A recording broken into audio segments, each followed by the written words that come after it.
পলাতক সরকারের আমলে চর দখলের মতো দেশের ব্যাংকগুলো দখল করে নেওয়া হয়েছিল।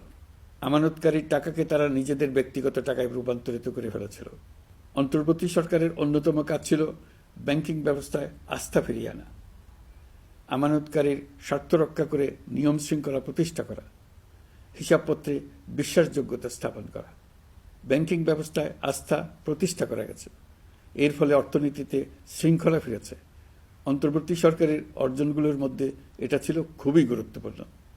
গত সরকারের লুটপাটের মহোৎসবে গত 15 বছরে $234 বিলিয়ন পাচার হয়েছে। এটা আমরা জানি। কত রকমভাবে পাচার হয়েছে তাও জানার বিষয়। অভিনব এক একটা পদ্ধতি ছিল। পাচারের একটা পদ্ধতি সবাইকে হতভম্ব করে দিয়েছে। এই পাচার হয়েছে বিদেশে অধ্যয়নরত সন্তানের কাছে টাকা পাঠানোর নামে। তিনি সন্তানের লেখাপড়ার জন্য এক সেমিস্টারের অর্থাৎ 3 মাসের খরচ বাবদ অফিসিয়াল ব্যাংকিং চ্যানেলে পাঠিয়েছেন $3,33,00,000, অর্থাৎ প্রায় 400 কোটি টাকা।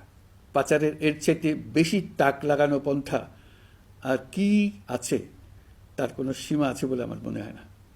আইন, নিয়ম, নীতির জায়গায় যখন হরিলুট প্রতিষ্ঠিত হয় তখন এমন সবকিছুই সম্ভব। এই অর্থ পাচারকারীদের দ্রুত আইনের আওতায় নিয়ে আসার লক্ষ্যে ইতোমধ্যে আন্তর্জাতিক তৎপরতা জোরদার করা হয়েছে।